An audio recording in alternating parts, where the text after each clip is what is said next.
آپ جہاں کہیں بھی ہوں گے صدقے میں محمد و آل محمد علیہ السلام کے خیر و رافظ سے ہوں گے۔ ناظرین، آپ کو ہمارے پروگرام کے فارمیٹ کا علم ہے، جو بھی امت مسلمہ کے اندر تیزی کے ساتھ تبدیلیاں ایجاد ہوتی ہیں ان کو ہم باقاعدگی سے آپ کی خدمت پیش کرتے ہیں لائف۔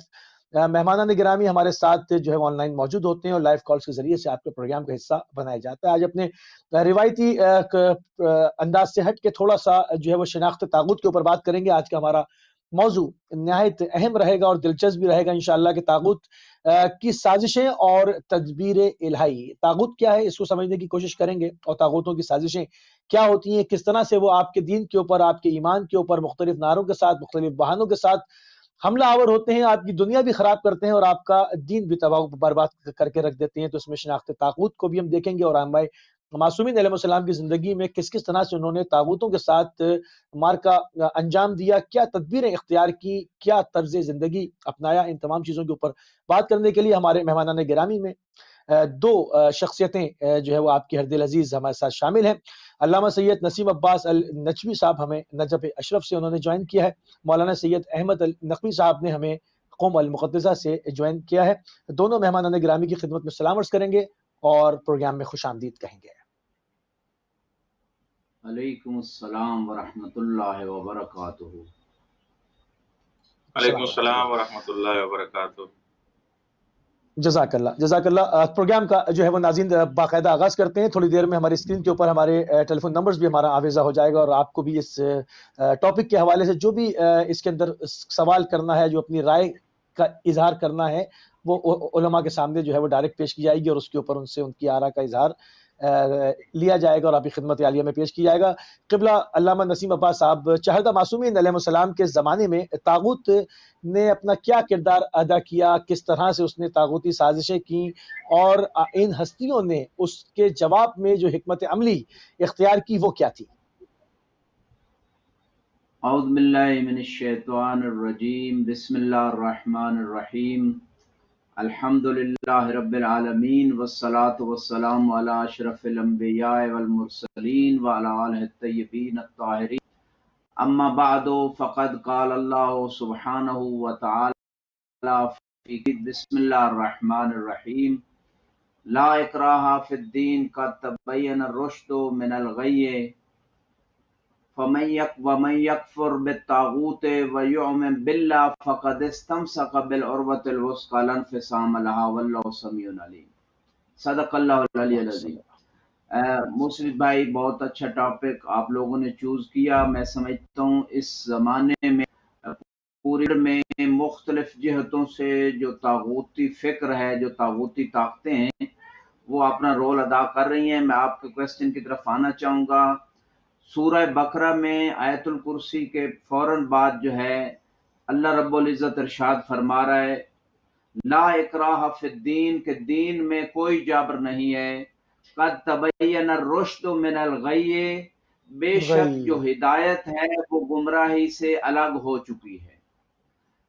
فَمَن یکفر بالطاغوت، پس جو بھی طاغوت کا انکار کرے گا، وَیُؤْمِن بِاللَّہِ، اور اللہ پہ ایمان لائے گا، فَقَدِ اسْتَمْسَكَ بِالْعُرْوَةِ الْوُثْقَىٰ، پس ایسا شخص مضبوط رسی سے متمسک ہو گیا، لَا انفصام لَہَا، یہ وہ رسی ہے جو کبھی ٹوٹنے والی نہیں ہے، اور اللہ ہمیشہ سننے والا بھی ہے اور ہمیشہ جاننے والا بھی ہے۔ تو اس طاغوت کے بارے میں خود قرآن نے وضاحت کی ہے۔ اب اتنا سوال فقط آیت کے حوالے سے میں اتنا کہنا چاہوں گا کہ اللہ نے یہ کیوں فرمایا قرآن میں کہ جبر نہیں ہے دین میں، ریزن بھی بتا دی، چونکہ ہدایت اور گمراہی دونوں روشن ہو چکی ہیں انبیاء کے ذریعے سے، سبحان اللہ، آسمانی کتب کے ذریعے سے، اللہ ائمہ کو بھیج کر، اپنے نمائندوں کو بھیج کر، ان کی سیرت کے ذریعے سے ہدایت بھی بتا دی، انا ہدینا السبیل اما شاکرا و کفورا، ہم نے ہدایت کا راستہ دکھا دیا ہے۔ اب انسان کے اوپر ہے کہ وہ شکر والا چوز کرتا ہے یا خدا کی ناشکری والا راستہ اختیار کرتا ہے۔ لہٰذا اس بات کہنے کے بعد اللہ رب العزت فرما رہا ہے فَمَن یکفر بالطاغوت، کہ ہدایت کو جاننے کے بعد، خدا کی طرف سے آنے کے بعد، اب جو بھی شخص طاغوت کا، سرکشی کا، خدا کی نافرمانی کا انکار کرے گا، پس ایسا شخص جو ہے وہ اللہ پہ ایمان بھی رکھتا ہے اور مضبوط رسی سے متمسک ہے۔ میں اس حوالے سے کہوں گا کہ طاغوت چونکہ ایک بہت بڑی مفہوم کلی کے اعتبار سے اگر ہم دیکھیں اس کے بہت زیادہ مصادر ہر زمانے میں رہے، اس زمانے میں بھی اس کے بہت سارے مصادر، لیکن رسول اسلام صلی اللہ علیہ وآلہ وسلم کے زمانے میں ایک شخص آیا کہ وہ رسی کون سی ہے، مضبوط رسی کہ جس سے ہم متمسک ہو جائیں تو ہم طاغوت کا بھی انکار کریں گے اور اللہ پہ ایمان بھی لے آئیں گے اور ہماری کامیابی کا راستہ ہے۔ تو رسول اسلام نے اس اعرابی کا ہاتھ پکڑا اور مولا علی ابن ابی طالب علیہ السلام کندھے پہ رکھ کے فرمایا کہ یہ ہے وہ مضبوط رسی جن سے اگر متمسک جن کے عقیدے سے، جن کے کردار سے، تو پھر ہمیشہ کے لیے جو ہے وہ گمراہی سے بھی بچ جاؤ گے اور طاغوت کا انکار بھی کر دو گے۔ تو اب آپ کے کویسچن کی طرف میں آنا چاہوں گا۔ سب آپ یہ بڑا اچھا کویسچن کیا کہ چہاردہ معصومین سلام اللہ علیہم کے زمانے میں جو طاغوتی طاقتیں تھی انہوں نے کیسے ان ہستیوں کو تنگ کیا، کیسے ان ہستیوں کو مختلف طریقوں سے جو ہے ڈسٹرب رکھا اور ان کے سامنے، ان کے مشن کے سامنے رکاوٹیں ڈالی، اور پھر ان ہستیوں کی حکمت عملی کیا تھی۔ تو سب سے پہلے رسول اسلام صلی اللہ علیہ وسلم کی سیرت کے حوالے سے مختصر انداز میں کروں گا، کیونکہ آپ کی سیرت اور آپ کی سب سے پہلے جو 40 سال کا دور ہے وہ آپ نے پریکٹیکل طور پہ اپنی سیرت منوائی کفار اور مشرکین کے سامنے، اور پھر اس کے بعد جب اعلان رسالت کیا تو لوگوں نے سامنے قتل کے لیے منصوبے بنانا شروع کر دیے، شب ہجرت سامنے آ گئی، لوگوں نے رکاوٹیں ڈالی۔ پھر جب آپ مدینے تشریف لائے تو طاغوتی طاقتوں نے پھر بھی پیچھا نہیں چھوڑا اور مدینے میں آ کے کئی جنگیں بدر و احد خندق کی شکل میں مسلط کی۔ تو پوری لائف جو رسول اسلام کی ہے وہ طاغوتی طاقتیں، سرکش طاقتیں، فرعونی فکر جو ہے وہ رحمانی فکر کے مقابلے میں کھڑی رہی، مسلسل جہد اور جہاد کا سلسلہ جاری رہا۔ تو رسول اسلام نے نیچرل طریقہ اپنایا کہ مشرکین مکہ اور کفار اور طاغوتی طاقتوں کے سامنے جو ہے پلاننگ کے ساتھ، حکمت عملی کے ساتھ، اپنی تھوڑی ظاہری طاقت کے ساتھ جو ہے ان کے سامنے کھڑے ہوئے اور دفاع کیا اور خدائی نصرت آئی۔ چاہتے تو وما رمیت اذ رمیتا ولکن اللہ رما، کہ یہ آپ نے خاک نہیں پھینکی، اللہ نے پھینکی ہے۔ لوگوں کو جیسے وہ لوگ اندھے ہو گئے تھے، دیکھ نہیں رہے تھے، چاہتے تو معجزے سے کر سکتے تھے، لیکن ہمیں یہ سیرت دے کے کہ جب بھی طاغوتی اور شیطانی طاقتیں تمہارے سامنے اکٹھی ہو جائیں تو حکمت عملی سے اور نیچرل سورسز سے آگے بڑھو اور دین کا بھی دفاع کرو، دین کی پریچنگ بھی کرو۔ اسی طرح مولا علی علیہ السلام کا زمانہ آیا کہ رسول اسلام کے بعد 23 سال آپ نے حکمت عملی سے کیسے ان طاقتوں کا مقابلہ کیا جو اسلام کے مقابلے میں کھڑی تھی، اور آپ نے ورک کیا اسلام کے لیے۔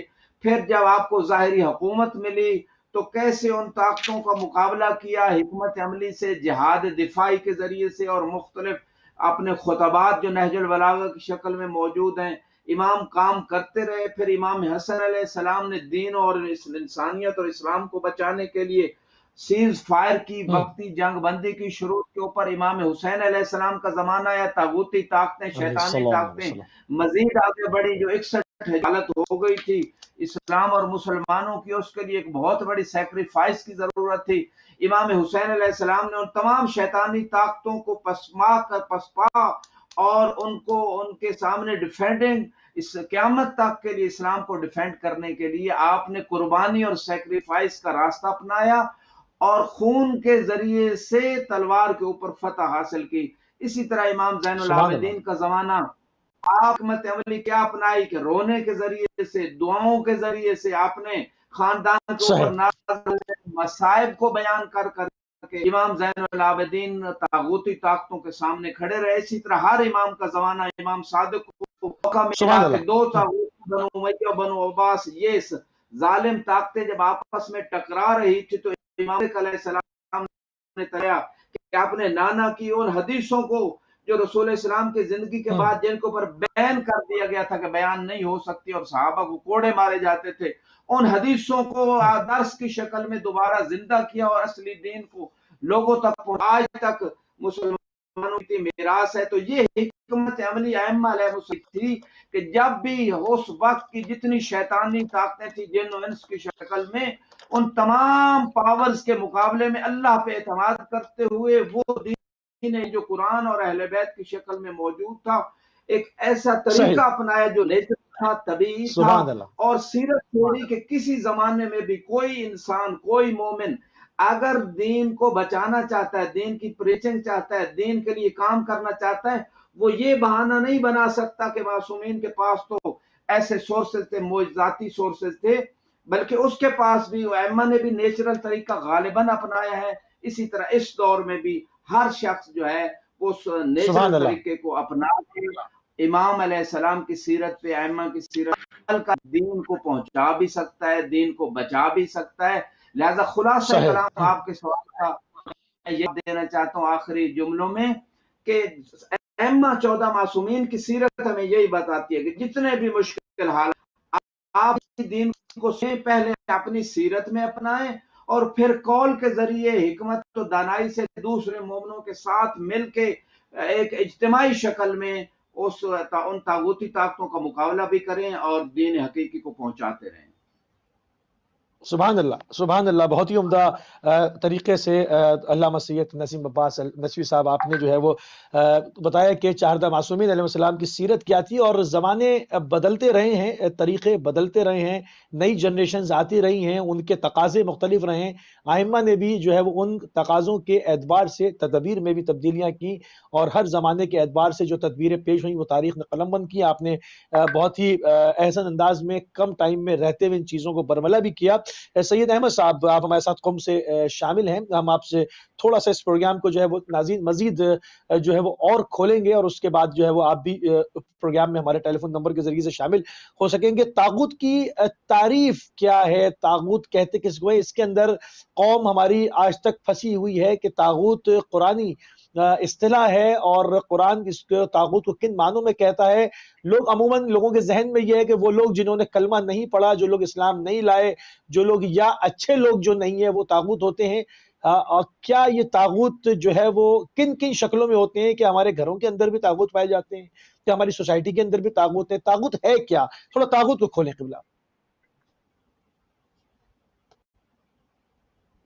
اعوذ باللہ من الشیطان الرجیم، بسم اللہ الرحمن الرحیم.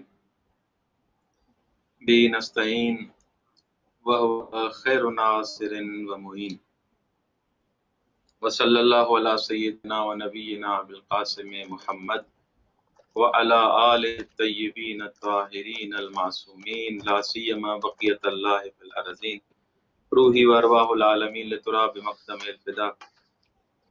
آغا سید اللہ تبارک و تعالی آپ کی توفیقات خیر میں اضافہ فرمائے. آپ نے یہ جو موضوع رکھا ہے واقعاً ایک ایسا موضوع ہے جس کے شعاع میں اگر اس کو سمجھا جائے، اس طاغوت کو، حق و باطل کو، ان عناوین کو اگر انسان سمجھ لے تو ہزاروں کتب پڑھنے سے بہتر ہے کہ انسان اس لفظ طاغوت کو سمجھ لے. انسان اس کے قریب نہیں جائے گا، انسان اس سے دور جائے گا. انسان جب تک ملاک اور معیار طاغوت کو نہیں پہچانتا تب تک انسان ہمیشہ گمراہ ہوتا رہے گا. ہم نے فرمایا کہ ہمارے معاشرے میں، سوسائٹی میں طاغوت فقط کافر کو کہا جاتا ہے، طاغوت فقط یہود کو کہا ہے، طاغوت فقط دشمن اسلام کو کہا جاتا ہے، طاغوت فقط قاتل معصومین کو کہا جاتا ہے. حالانکہ اس تعریف اور ڈیفینیشن میں وہ ملاک اور معیار موجود نہیں ہے. کسی بھی عالم دین کی، مفسر کی آپ تفسیر اٹھا کے دیکھ لیں، جیسے قبلہ محترم نے، بزرگوار نے قرآن مجید کی یہ سورہ بقرہ کی آیت نمبر 256 کی تلاوت کی. اسی آیت کے ذیل میں یا تقریباً یہ طاغوت کا جو لفظ استعمال ہوا ہے قرآن کریم میں 8 دفعہ یہ لفظ استعمال ہوا ہے. کسی بھی آپ لفظ کو اٹھا لیں، قرآن مجید کے اس لفظ طاغوت کے حساب سے کہیں پر بھی یہ نہیں ملے گا کہ یہ جو تعریفیں کی جاتی ہیں ہماری سوسائٹی میں وہ کوئی مراد ہو. یہ ہم در واقع قرآن سے دور ہیں، قرآن کے معارف سے دور ہیں، قرآن کو ہم نے مہجور کر دیا ہے، قرآن کو ہم نے ترک کر دیا ہے. ہم یہ تعریف گلی کوچے سے اور ان پڑھ افراد سے ایسی تعریف لیتے ہیں. مفسرین قرآن سے، خود اہل بیت علیہ السلام سے یہ تفاسیر، ان کلمات کے معانی ہمیں سمجھنے چاہیے، تب جا کے پتہ چلے گا کہ طاغوت کیا ہے. میں ابھی تفاسیر قرآن کا مطالعہ کر رہا تھا اور جب میں نے مراجعہ کیا تو یہ جو طاغوت ایک تو واجہ قرآنی ہے، قرآنی لفظ ہے، قرآنی لفظ ہے تو سیدھی سی بات ہے مفسرین قرآن جو خود اہل بیت علیہ السلام ہیں، خود ناطق قرآن ہیں، ان سے پوچھنا چاہیے کہ یہ طاغوت کیا ہے، طاغوت کسے کہا جاتا ہے. تو میں تفسیر قرآن کا مطالعہ کر رہا تھا، مختلف تفاسیر میں نے دیکھی، سب مفسرین کا اس بات پر اتفاق ہے کہ یہ جو لفظ طاغوت ہے اس کا یہ مطلب نہیں جو مشرک ہو. تو پھر طاغوت کسے کہا جاتا ہے؟ طاغوت طغا یطغی، ہر وہ انسان جو تجاوز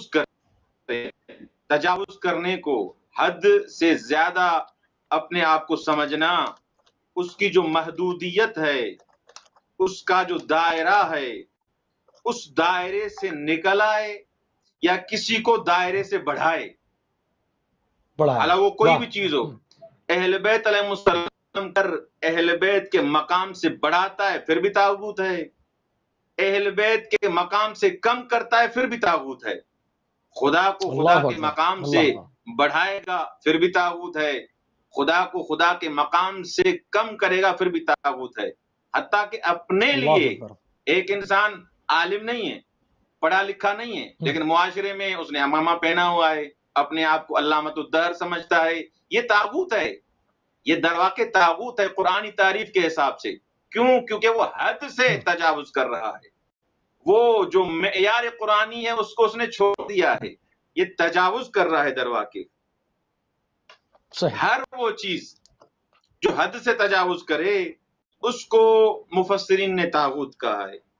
اب وہ اس کے مصادق جو بھی بنا لیں آپ دیکھیں، کچھ مفسرین نے کہا کہ سید احمد صاحب، ہم دیکھتے ہیں کہ سوسائٹی کے اندر لوگ سیاسی پارٹیوں کے اندر جاتے ہیں، اپنی زندگی برباد کرتے ہیں، وہ ان کو صرف ایک مسلمان لیڈر سمجھتے ہیں، حالانکہ ان کے اندر اسلام موجود نہیں ہوتا. تو کیا وہ عیار بھی ہوتے ہیں، مکار بھی ہوتے ہیں، چور بھی ہوتے ہیں؟ تو اس میں اس حوالے سے اگر دیکھا جائے تو ان کے لوگوں کی اویئرنیس ہم چاہتے ہیں کہ وہ طاغوت پہچان لیں، تاکہ فردن نام نہ لیا جائے، ان کے پاس ایک فارمولا آ جائے کہ وہ اس کی روشنی میں دیکھ لیں کہ طاغوت کون ہے، اور اپنے آپ کو، اپنے دین کو، اپنی دنیا کو اس سے محفوظ رکھے. درست آقا، یہ جب تک انسان معیار طاغوت نہیں سمجھے گا تو لوگ یہ بھٹکے ہی رہیں گے، گمراہ ہی رہیں گے، وہ سمجھیں گے کہ یہ بس مشرکین اور کافروں کو کہا جاتا ہے. دیکھیں قرآن نے یہ فرمایا ہے کہ جو انسان عروۃ الوثقیٰ سے متمسک نہیں ہوتا، عروۃ الوثقیٰ سے متمسک نہیں ہوتا، اس صراط مستقیم سے متمسک نہیں ہوتا، وہ سیدھی سی بات ہے وہ طاغوت کے راہ پہ چلے گا. اب دیکھیں کوئی بھی حکمران ہو، ہم نہیں کہہ رہے پاکستان، انڈیا، ایران، افغانستان، عراق، کسی ملک کا نام نہیں لے رہے ہیں. دیکھیں آپ کا جو حکمران ہے اگر اپنے آپ کو مسلمان کہلواتا ہے، اس کے معیارات، اس کا اٹھنا، اس کی عدالت، اس کے احکامات، اس کے جو قوہ مجریہ ہے، جو چیزیں وہ جاری کرتا ہے، احکامات صادر ہوتے ہیں، آیا وہ اسلامی ہیں یا نہیں ہیں؟ اگر دیکھیں اسلامی نہیں ہے، لوگوں پر ظلم کر رہا ہے، لوگوں کا حق کھا رہا ہے، چاہے وہ کس صورت میں بھی ہو، چاہے ایم پی اے کی صورت میں ہو، ایم این اے کی صورت میں ہو، صدر کی صورت میں ہو، کس وادی سے بھی ہے، اگر اس کے احکامات اور اس کا کردار الہی نہیں ہے، وہ طاغوت ہے. کیوں؟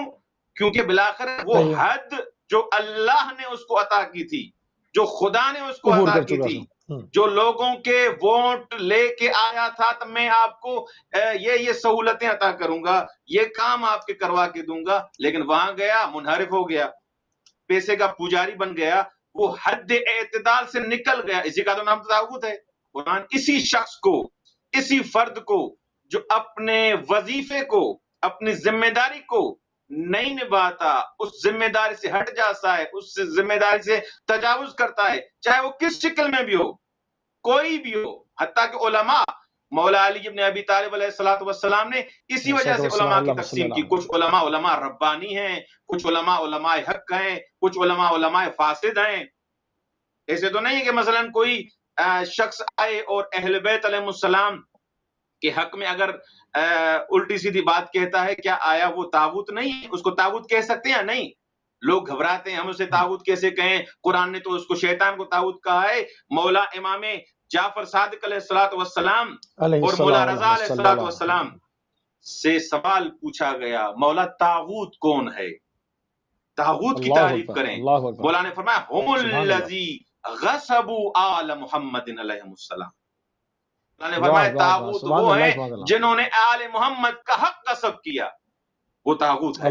اب جو جناب سیدہ فاطمہ زہرا سلام اللہ علیہا کے بارے میں نازیبا الفاظ استعمال کرے، ان کا حق غصب کرے، مولا علی ابن ابی طالب کے لیے الفاظ عجیب و غریب استعمال کرے، اہل بیت کی شان جو ہے اس سے اگر کم تر الفاظ استعمال کرتا ہے، کیا وہ طاغوت نہیں ہے؟ مولا رضا کی اس حدیث کے مطابق ہم الذین غصبوا محمد، وہ افراد جو محمد و آل محمد کا حق غصب کرتے ہیں وہ طاغوت ہیں. اب وہ کس شکل میں بھی ہو، کہاں سے بھی ہو، کوئی بھی ہو، حکمران ہو، غیر حکمران ہو، عالم ہو، فاسد ہو، وہ طاغوت ہے. یہ معیار امام رضا علیہ الصلوۃ والسلام معیار دے دیا. سبحان اللہ، سبحان اللہ. قبلہ علامہ نسیم عباس صاحب، موجودہ زمانے میں جو ہے وہ طاغوت کن صورتوں کے اندر موجود ہے؟ اگر ہم موجودہ زمانے کے اندر نگاہ ڈالیں، سیاسی میدانوں کے اندر، مذہبی پارٹیوں کے اندر، ہم کسی کا نام لینا ہی نہیں چاہتے، ہماری پالیسی ہی نہیں ہے کہ ہم کسی کا نام لیں، مگر جو ہے وہ طاغوت کی اگر ہم شناخت بتائیں گے، بیان کریں گے، تو لوگ خود انگلی اٹھائیں گے کہ فلاں کی طرف بات ہو رہی ہے، فلاں کی بات ہو رہی ہے، اس کے اندر طاغوتی صفات موجود ہیں، اس کے اندر الہی صفات موجود نہیں ہیں. تو ہم ایک فارمولے کے اوپر جو ہے وہ آج بات کر رہے ہیں لوگوں کی اویئرنیس کے لیے.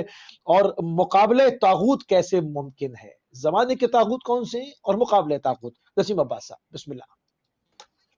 جی، آپ کے کویسچن کے دو پارٹ ہیں. فرسٹ یہ ہے کہ کن صورتوں میں طاغوت موجود ہے. جیسے انسان ایک مفہوم عام ہے، مفہوم کلی ہے، اور اس کے بہت سارے مصادیق ہیں.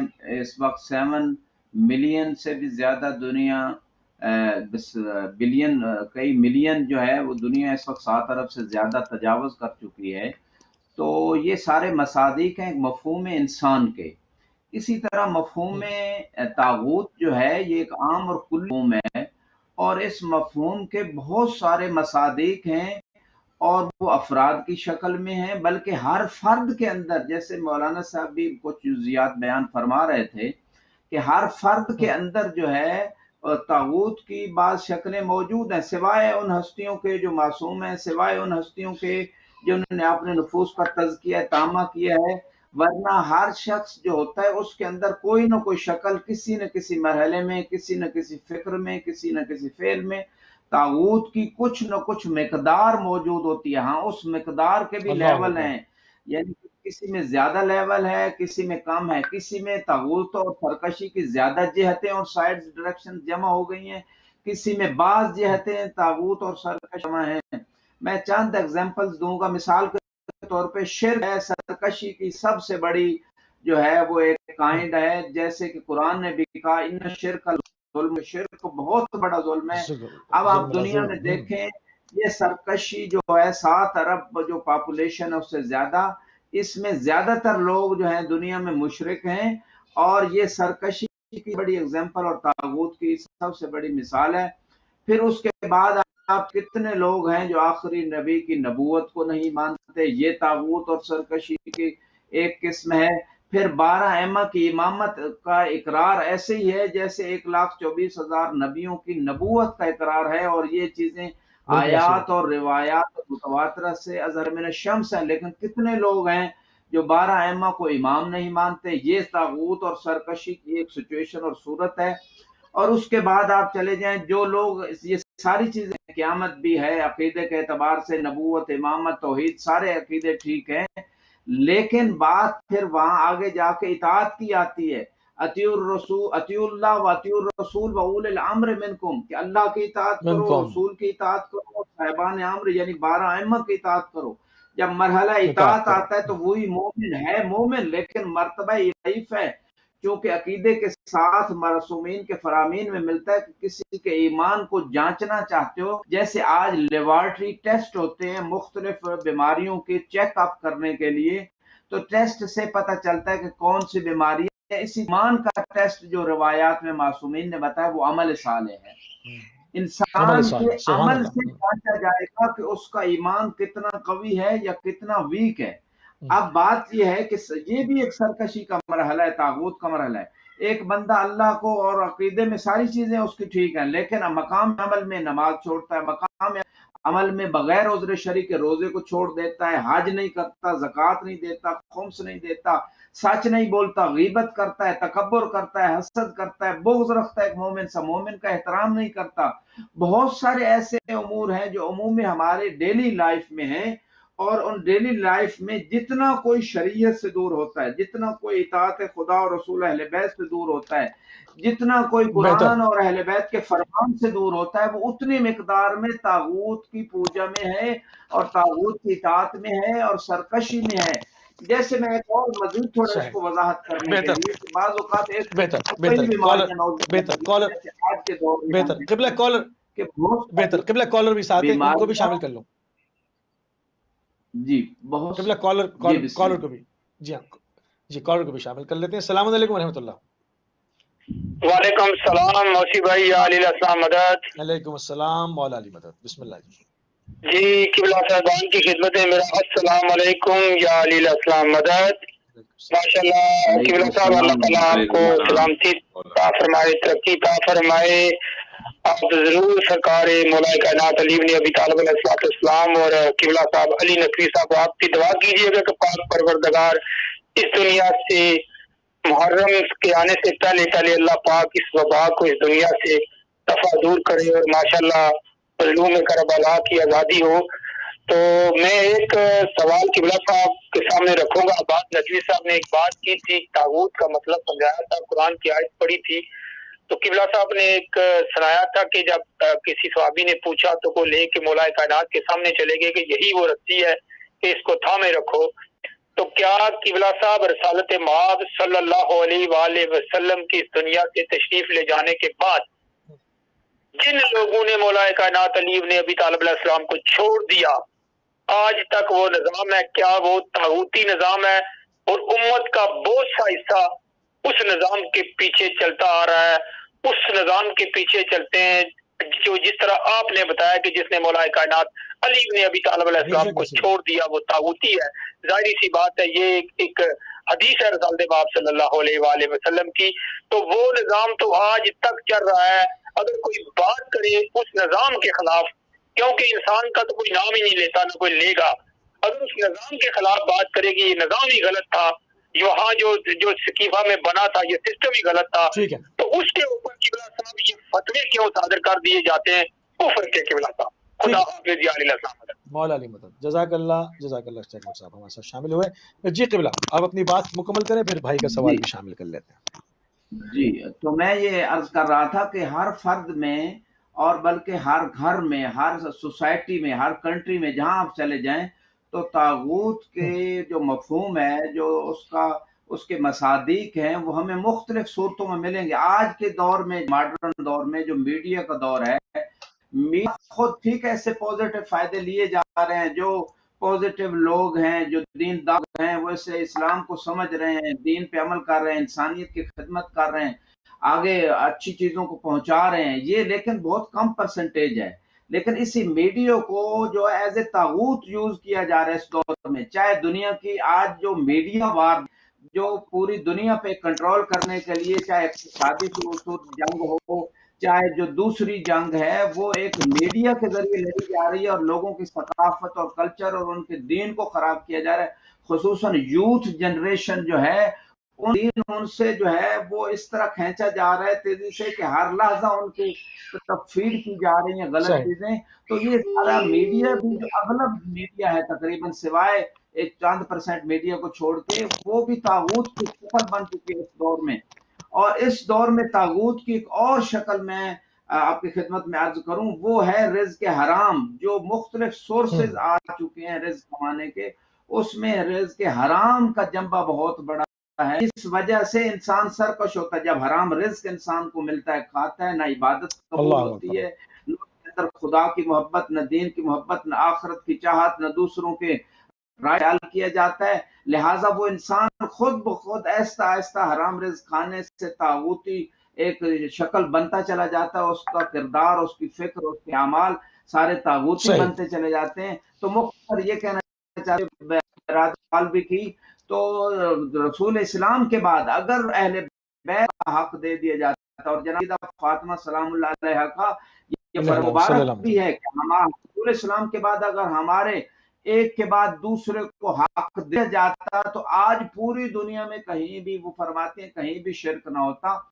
ساری دنیا موحد ہو جاتی. تو اس کا معنی یہ ہے کہ یہ جو طاغوتی فکر ہے یا طاغوتی نظام ہے یا طاغوتی عمل ہے، ان تمام کی بیسک ریزن اہل بیت سے دوری ہے. اور جتنے لوگ جتنی مقدار میں قرآن اور اہل بیت سے دور ہیں، اتنے مقدار میں ان کے اندر طاغوتی فکر، طاغوتی عمل ہے. لہذا اس تمام سرکشی سسٹم سے، طاغوتی سسٹم سے ہم نکلنا چاہتے ہیں. خود فردی طور پہ، سوسائٹی کے طور پہ، ایک فیملی میں ہم وہ سارا سسٹم چاہتے ہیں کہ جس میں سیٹسفیکشن بھی ہو، جس میں سکسیس بھی ہو، دنیاوی اعتبار سے بھی، آخرت کے اعتبار سے بھی. تو اس کا واحد سالوشن یہی ہے کہ ان تمام طاغوتی فکروں کو چھوڑ دیں، طاغوتی نظام کو چھوڑ دیں، طاغوتی لوگوں کو اصلاح کے لیے کام کریں.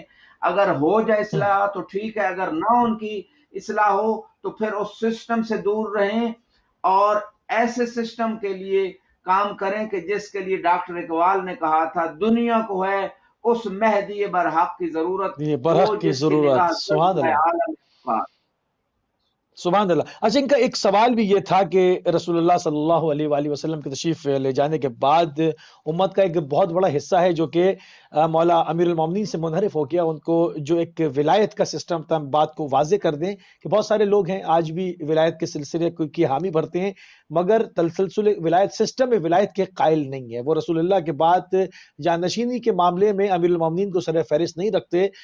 جہاں الہی ایک سسٹم معصوم کے بعد ایک معصوم تک جانا تھا، اس میں خلل واقع ہو جاتا ہے. شہنشاہ ولایت کہنا، تاجدار ولایت کہنا آپ کا ہمارے سر آنکھوں پر ہے، مگر ہم ماننے والے ہیں ولایت کے سسٹم کے اور ولایت کے سسٹم کے بیچ میں خلا آ جاتا ہے. تو اس حوالے سے کیا وہ جو خلا کے اندر امیر المومنین کو نہیں مان رہے ہیں، ان کا سوال یہ تھا کیا اس کو بھی طاغوت کہا جائے گا؟ کہ اس حیثیت میں کیا کہیں گے اس سسٹم کو کہ امت اتنا بڑا ایک حصہ جو ہے وہ وہاں پر غیر حاضر ہے؟ جی بالکل. جس نے بھی قرآن انی تارکن فیکم الثقلین کتاب اللہ و عطرت اہل بیت ما تمسکتم بہما لن تضلوا من بعد ابدا، تو رسول اسلام نے تو سولوشن دے دیا امت کو کہ قرآن اور اہل بیت چھوڑ کے جا رہا ہوں، ان سے تمسک رکھنا ہے میرے بعد اور گمراہ نہیں ہوگے. لہذا جن جن لوگوں نے قرآن کو بھی چھوڑا اور اہل بیت کو بھی چھوڑ دیا یا دونوں میں سے کسی ایک کو چھوڑ دیا، تباً وہ ہدایت سے دور ہو گئے. جب ہدایت سے دور ہو گئے تو بن گئے طاغوتی افراد کے مصداق بن گئے. لہٰذا اس پہ جو ہے یہ بات تو ازر من الشمس ہے کہ اگر شروع سے ہی رسول اسلام کے بعد جو ان کو اس آخری وقت میں قلم دوات بھی مانگی تھی، اگر وہ دے دیا جاتا اور ان کو لکھنے دیا جاتا اور بیت کی وہ وصیت فرما رہے تھے اور انہی کے پاس وہ نظام رہنے دیا جاتا جو قرآن کے بھی عالم تھے، جو اسلام اور دین کے بھی عالم تھے، تو وہ صحیح طریقے سے دین چلتا، انصاف اور عدل کے مطابق نظام چلتا، تو یہ ساری آج جو طاغوتی طاقتیں ہمارے سامنے یہ نہ ہوتی. ٹھیک ہے.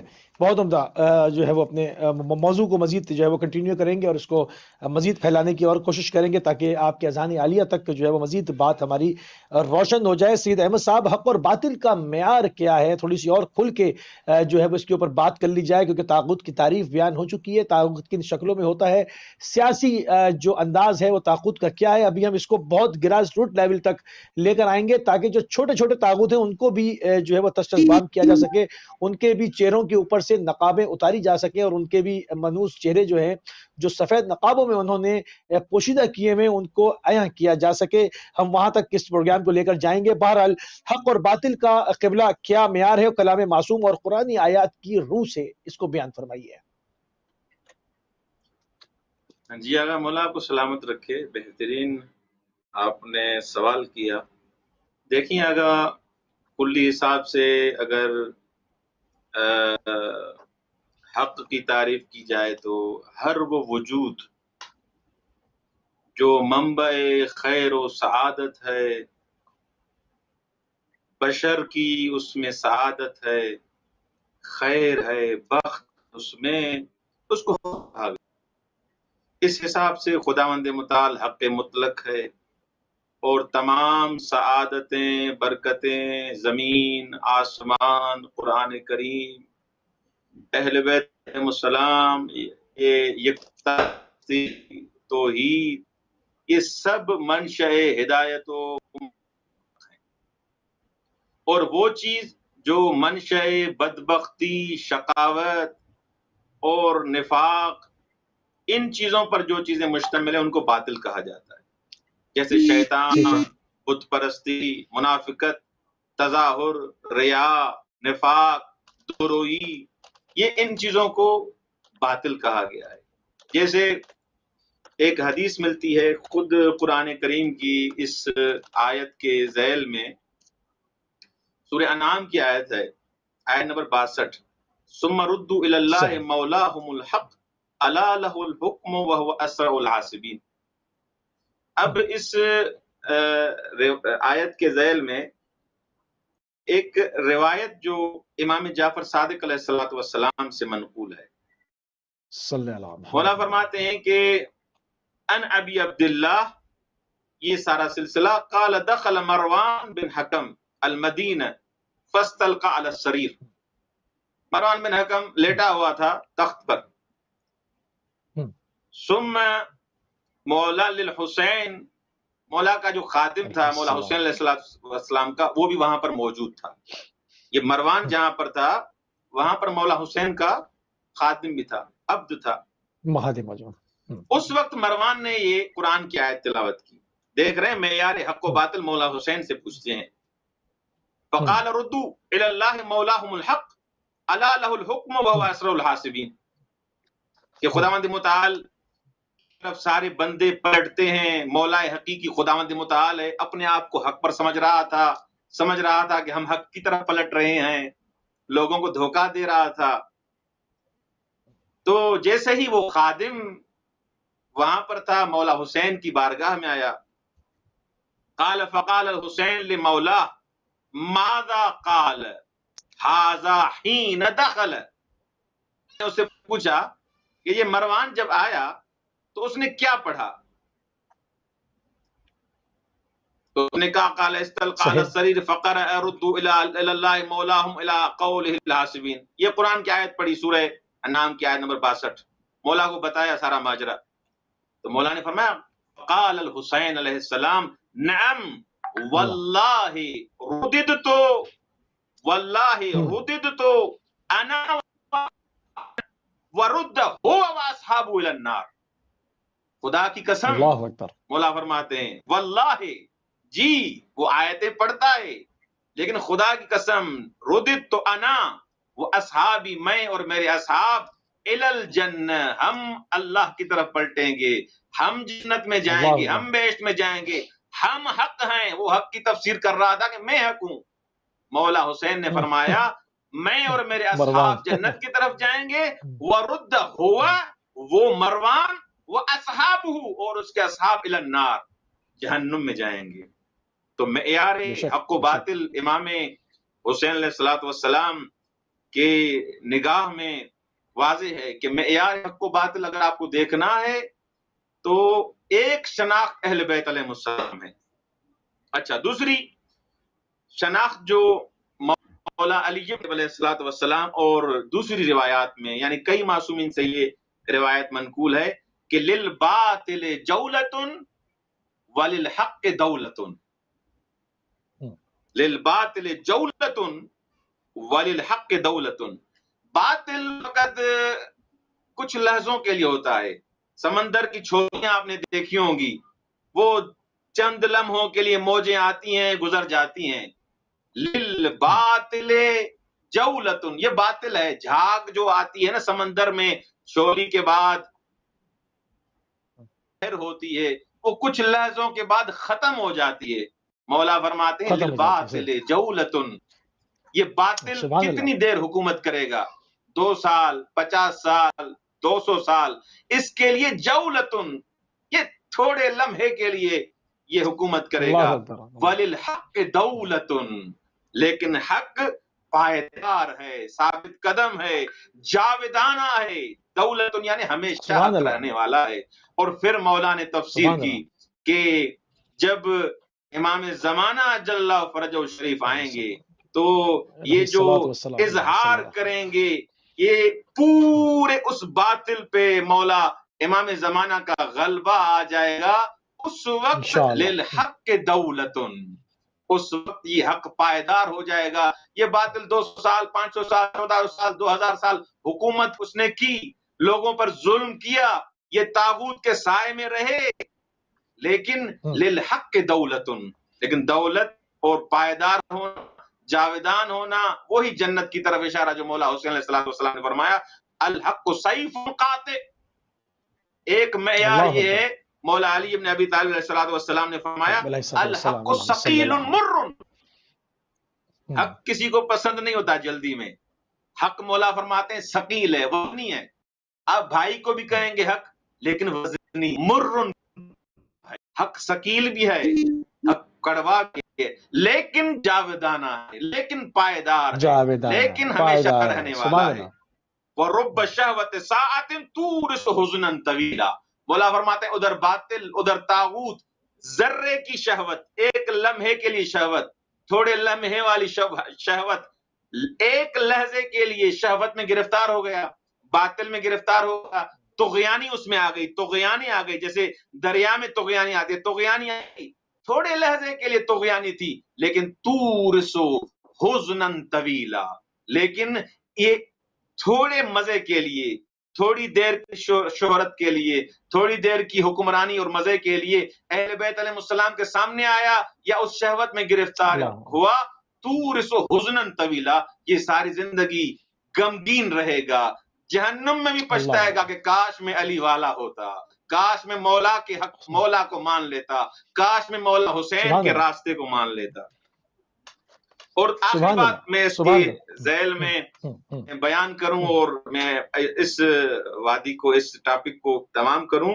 دیکھیں یہ باطل جو ہے، مولا علی بن ابی طالب علیہ السلام نہج البلاغہ کے خطبہ نمبر 50 میں فرماتے ہیں باطل ایسے نہیں آتا کہ اپنے آپ کو ظاہر کر کے میں باطل ہوں، اپنے آپ کو غلط کہہ کے نہیں آتا میں غلط ہوں. ہاں وہ تو لبادہ اڑے گا نا حق کا. صحیح بات ہے. تم باطل آتا ہے یؤخذ من ھذا سغس ومن ھذا سغس، کچھ ادھر سے لے گا، وہاں پر کہے گا کہ میں مثلا حق پہ ہوں، میں مسلمان ہوں، میں مومن ہوں، میں مثلا اب میں زیادہ الفاظ استعمال نہیں کرنا چاہتا شاید. بہتر. قبلہ کالر ایک ساتھ ہیں، کالر کو بھی شامل کریں. جی قبلہ کالر کو بھی. السلام علیکم ورحمۃ اللہ. السلام علیکم ورحمۃ اللہ. السلام علیکم ورحمۃ اللہ. جی السلام علیکم ورحمۃ اللہ. آواز آ رہی ہے؟ گفتگو فرمائیے.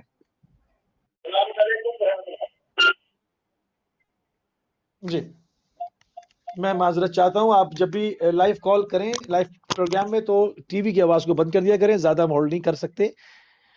جی قبلہ اپنی بات کو کنٹینیو کریں.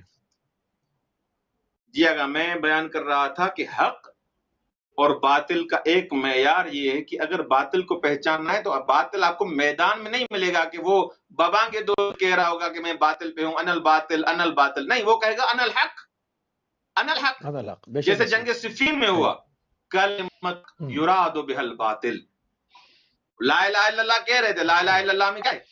لا الہ الا اللہ کلمہ حق ہے، کلمہ توحید ہے، لیکن مولا علی نے فرمایا میں قرآن ناطق ہوں، یہ کلمہ حق زبان پہ لا الہ الا اللہ کہہ رہے ہیں، یراد بها الباطل، لیکن ان کی نیت، ان کی مراد باطل ہے، ان کا مقصد مراد باطل ہے، مجھ علی کے مقابلے میں آئے ہیں۔ قرآن کی تفسیر چاہیے مجھ سے پوچھیں، کیونکہ رسول خدا صلی اللہ علیہ وآلہ وسلم نے فرمایا علی مع الحق والحق مع علی۔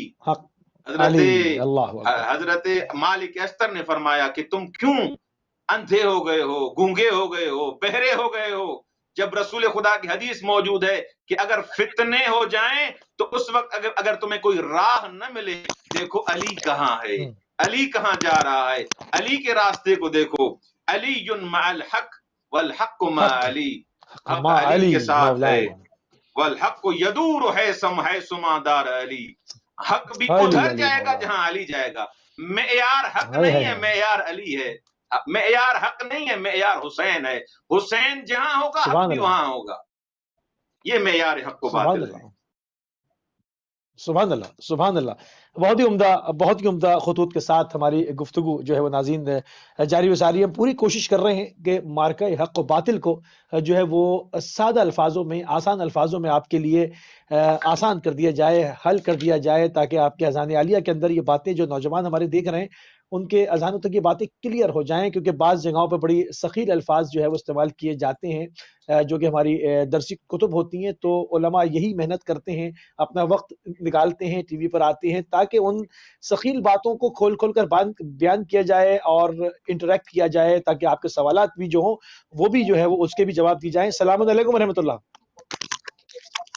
السلام علیکم ورحمۃ اللہ۔ جی السلام علیکم ورحمۃ اللہ۔ جی میں معذرت چاہتا ہوں، آپ ٹی وی سے سن لیں، فون پہ یہاں سے سن کے کیا آواز جائے گی۔ بہت شکریہ۔ نسیم عباس صاحب، طاغوتی جو قوتیں ہوتی ہیں جن کو ہم کہتے ہیں عموماً طاغوتی طاقتیں، کیونکہ طاغوت جو ہے وہ ایک قرآنی اصطلاح ہے شیطانی حکومتوں کی، شیطانی چالوں کی جو کہ حق سے منحرف ہیں، ان کو ایک کالر ہمارے ساتھ۔ السلام علیکم ورحمۃ اللہ۔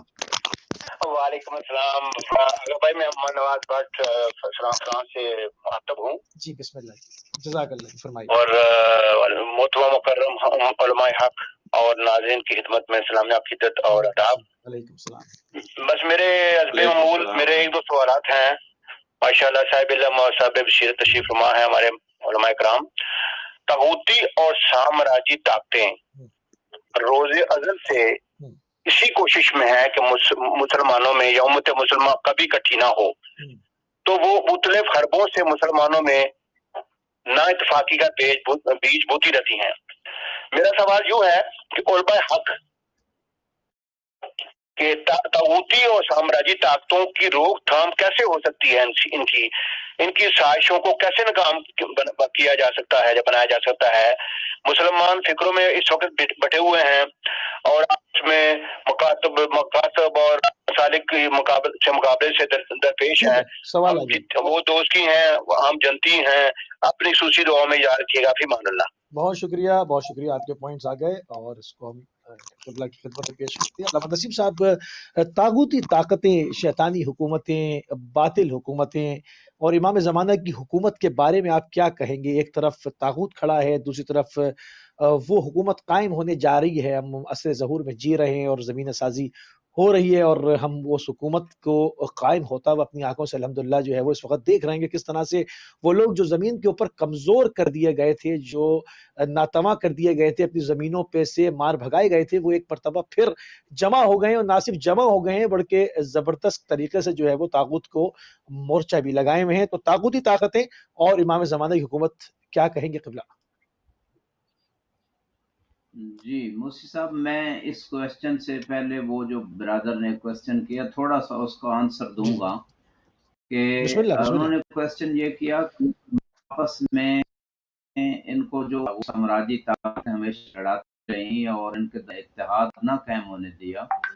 تو اس کے لیے میں ایک ایگزامپل دوں گا کہ ایک انسان جو ہے اس کے اندر نفس امارہ ہوتا ہے اور ایک باہر کا شیطان ہے جسے ابلیس کہتے ہیں اور اس کا ایک گروہ ہے.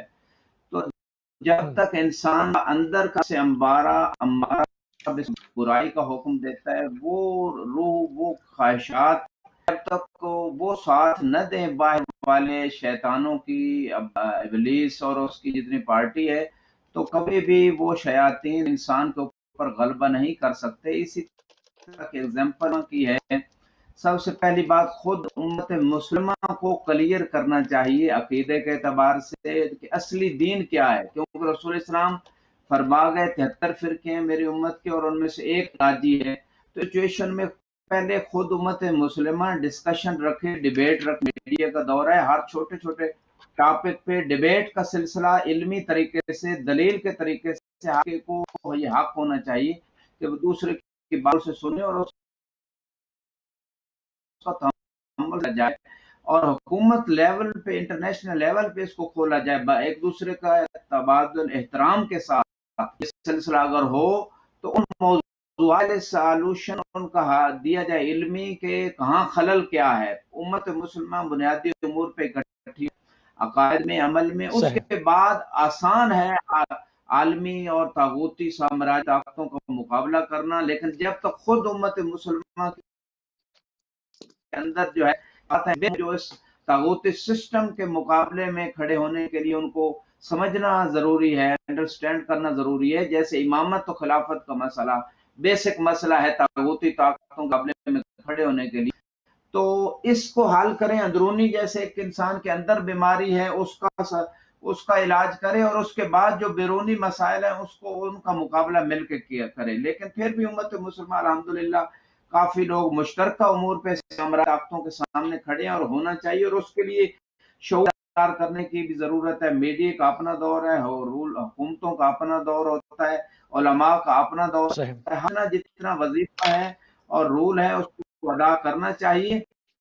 اور میں اتنا آپ کے کوشچن کے حوالے سے امام زمانہ علیہ السلام جو 1200 سال تقریباً ان کی بیٹھ ہو چکی ہے اور اس کی ریزنز کیا ہیں, یقیناً اس کی ریزنز میں سے بیسک ریزن جو ہے وہ یہی سامراجی اور طاغوتی افکار اور وہ طاقتیں ہیں, چاہے وہ افراد کی شکل میں, چاہے وہ نیشنز کی شکل میں, چاہے وہ رولرز کی شکل میں ہوں, چاہے وہ تنظیموں کی شکل میں, چاہے وہ اقتصادی و مالی طاقت کی شکل میں ہوں, چاہے وہ گمراہی کی شکل میں ہوں. جس شکل میں بھی جو طاغوتی فکر ہے, طاغوتی عمل ہے, طاغوتی سسٹم ہے, وہ امام زمانہ کے سامنے کھڑا ہے. دوسرے الفاظ میں اگر سادہ اس کو سمپل کر دوں تو معنی یہ ہے کہ اس وقت اگر دنیا میں ووٹنگ کروائی جائے جو 7 ارب سے زیادہ لوگ ہیں تو کتنے پرسنٹ ہیں جو امام زمانہ علیہ السلام کے اس نظام جو الہی نظام ہے, جو قرآنی نظام ہوگا, جو رسول اسلام کا لایا ہوا نظام ہوگا, اس کے مطابق لائف گزارنا چاہتے ہیں. ان میں سے چاہے ان کے ماننے والے کیوں نہیں ہیں, اگر امام آئیں گے تو امام کے لیے میوزک چھوڑنا پڑے گا, امام کی اطاعت کے لیے اور ان کی نصرت کے لیے سود کا کاروبار بند کرنا پڑے گا, حرام رزق کو چھوڑنا ہوگا, رات کو اٹھ کے نماز شب بھی ممکن ہے پڑھنی پڑے, یعنی واجب نہیں ہے. لیکن جو امام کے عاشق ہیں جیسے کربلا کے اندر شب عاشور جو عبادت کر رہے تھے اصحاب امام حسین علیہ السلام, یعنی ان کے قرآن کی تلاوت, ان کی نماز, ان کی تسبیح کو دیکھ کر کتنے گمراہ لوگ جو لشکر یزید سے لشکر امام حسین علیہ السلام کی طرف آئے تھے, تو وہ ایمانی طاقت جو ان اصحاب امام حسین علیہ السلام کے پاس تھی, وہی پاور جب تک امام زمانہ علیہ السلام کے اصحاب کی پاور نہیں ہوتی اور اتنے لوگ کریٹ نہیں ہوتے پوری دنیا میں کہ جو اس نظام کو چلانے کی صلاحیت ہوں, معرفت رکھتے ہوں اور ہر اعتبار سے ان کے اندر جو ہے کمالات موجود ہوں, اس وقت تک امام کا ظہور نہیں ہوگا. اور دوسری بات یہ عرض کرنا چاہتا ہوں کہ یہ جتنی شیطانی پاورز ہیں دنیا میں, ان کو کے لیے تمام جو انصار امام زمانہ ہے, جو منتظرین امام زمانہ علیہ السلام ہیں, ان کو کام کرنا چاہیے. اور سب سے بڑا کام فکری کام ہے. آج میڈیا کا دور ہے, ہر بندے کے ہاتھ میں میڈیا ہے, وہ ورلڈ تک مختلف آپ کو ریئل اسلام کو پہنچا سکتا ہے، لہٰذا وہ پہنچائے، احادیث معصومین کو پہنچائے۔ امام صادق علیہ السلام فرماتے احیوا امرنا، ہمارے امر کو زندہ کرو، رحم اللہ من احیا امرنا، رحمت ہے اللہ کی اس بندے پہ جو ہمارے امر کو زندہ کرتا ہے۔ راوی نے پوچھا مولا ہم آپ کے امر کو کیسے؟ فرماتے ہیں تعلموا احادیثنا، ہمارے احادیث کو سیکھتے ہیں ایسے لوگ، ان احادیث کو پھر آگے بیان کرتے ہیں۔ اگر لوگوں کو ہماری کلام کے محاسن اور اچھائیوں کا پتہ چل جائے لتبعونا، لوگ ہماری اتباع کریں گے۔ لہٰذا اس میڈیا میں علماء مومنین ہر بندے کو چاہیے کہ وہ اس میڈیا کا پوزیٹیو یوز کرے اور اہل بیت علیہ السلام کے کلام کو دنیا تک پہنچائے، تاکہ امام زمانہ علیہ السلام کے ظہور ان کی حکومت کے لیے، نظام الہی کے لیے ایک بنیاد اور تمہید کے طور پہ کام ہو سکے۔ اور جب دنیا میں شعور آ جائے گا کہ اور پوری دنیا یقیناً ایک مسیحا کے انتظار میں ہے، بشریت کے انتظار میں ہے کہ کوئی ہستی آئے اور تمام مفاسد سے، تمام جھگڑوں سے، ان تمام جو قسم میں نجات کنسیپٹ ٹھیک ہے تمام مذاہب میں موجود ہے، لیکن فقط تھیوری کافی نہیں ہے جب تک کہ پریکٹیکل طور پہ ہم جو ہے اس تھیوری کو امپلیمنٹ کے لیے ہم کام نہیں کرتے۔ لہٰذا خدا کی نصرت اپنی چاہیے تمام مومنین کو کہ وہ دین کامل کو سمجھے۔ یا ایھا الذین آمنوا ادخلوا فی السلم کافہ، اے ایمان والو اسلام میں پورے طور پہ داخل ہو جاؤ، پورے طور پہ داخل ہو جاؤ۔ اللہ اللہ 24 گھنٹے کی لائف اس کی اسلامی رولز کے مطابق ہوگی، تو ایسا بندہ طاغوت سے 24 گھنٹے جہاد کر رہا ہے۔ اسی لیے اس کو جہاد بن نفس جو ہے جہاد اکبر کہا گیا، یعنی نفس امارہ بالسوء سے، جو خواہشات نفس روح کی ایسی خواہشات جو قرآن اور حدیث اور فرمان معصوم کے مخالف ہیں، ان کی مخالف چلنا اپنی پریکٹیکل لائف میں، یہ جہاد اکبر ہے۔ اور قرآن نے کہا فرأیت من اتخذ الہہ ہوا، کیا تو نے ایسے شخص کو دیکھا ہے جس نے اپنی خواہشات نفسانی کو اپنا معبود بنا رکھا ہے؟ لہذا قلت اور کثرت معیار نہیں ہے، بلکہ معیار ایمان و معرفت ہے۔ دیکھیں ابو ذر و سلمان 9 اور 10ویں درجے ایمان پہنچے، لوگ ہر زمانے میں جو اصلی اسلام والے ہیں وہ ہمیشہ قلیل رہے ہیں، لیکن ان کو فتح اللہ نے عطا کی ہے۔ ان تنصر اللہ ینصرکم، تو یہی میں کہنا چاہتا ہوں کہ جتنی بھی شیطانی طاقتیں ہیں، وہ جتنی زیادہ ٹیکنالوجی وہ اپنا اس کو ایجاد کر لیں، جتنا زیادہ ان کے پاس مالی بے شک طاقت آ جائے، اس میں گھبرانے کی ضرورت نہیں ہے۔ ان قید شیطان کان ضعیفا، قرآن نے کہا کہ شیطان کا مکر و حیلہ وہ بہت زیادہ کمزور ہے، کیونکہ شیطان کے مقابلے میں ہمارے پاس رحمان کی قدرت ہے۔ ان اللہ علی کل شیء قدیر، کہ اللہ ہر چیز پہ قادر ہے۔ اللہ خود اگر ڈائریکٹ چاہے تو کسی کی ضرورت نہیں ہے، جیسے قرآن کر رہا ہے کہ ایمان نہ لائے۔ کالر بھی ساتھ ہے، بالکل صحیح، بالکل ٹھیک۔ لیکن میں یہ کہنا چاہتا ہوں کہ اللہ ہمیں یہ چیز دے رہا ہے انسانوں کو کہ ہم میں سے کون ہے جو الہی نظام کو، الہی دین کو سمجھتا ہے، خود عمل کرتا ہے اور پھر آگے لوگوں تک پہنچاتا ہے، اور اس شرف کو حاصل کرتا ہے جو امام زمانہ علیہ السلام کی نصرت کا شرف ہے، جو اتنا بڑا شرف ہے کہ جو امام صادق علیہ السلام فرماتے ہیں کہ اگر میں امام قائم کے زمانے کو پالوں لخدم تو میں امام زمانہ کی نصرت و خدمت کروں۔ اتنا بڑا شرف جو چھٹا امام جو ہے اس کو اپنے لیے چاہ رہے ہیں۔ تو کہنے کا مقصد یہ، اس کویسچن کے اندر بہت زیادہ جو ہے وہ مطالب اس کے جواب میں ذکر کیے جا سکتے ہیں۔ تو جتنی بھی شیطانی، میڈیا ایک شیطانی پاور ہے، میڈیا کا مقابلہ یہ ہے کہ وہ اگر فحاشی اور ریانی اور بے دینی پھیلا رہا ہے تو تمام مومنین، تمام مسلمین کو چاہیے کہ حق اور حقیقت کو دلیل سے پھیلائیں۔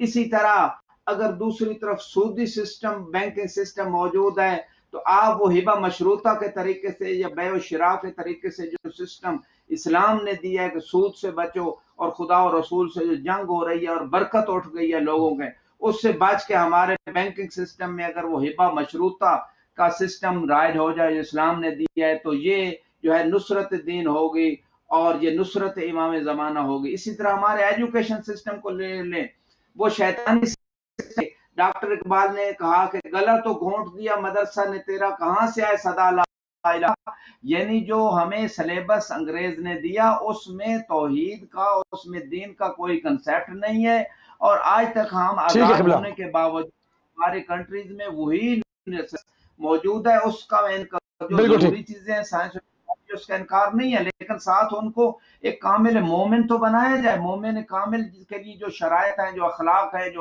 جو عقیدہ ہے، جو عمل ہے، وہ بھی ساتھ دیا جائے۔ لہٰذا اس جو سسٹم ہے اس کے مقابلے میں ہم ادارے بنائیں، ایسا نظام تعلیم دیں کہ جس میں دین بھی ہمارا چلے، خدا بھی ہو، اور ہماری دنیا میں بھی ہم صراط مستقیم پہ چل سکیں اور آگے بڑھ سکیں سائنس۔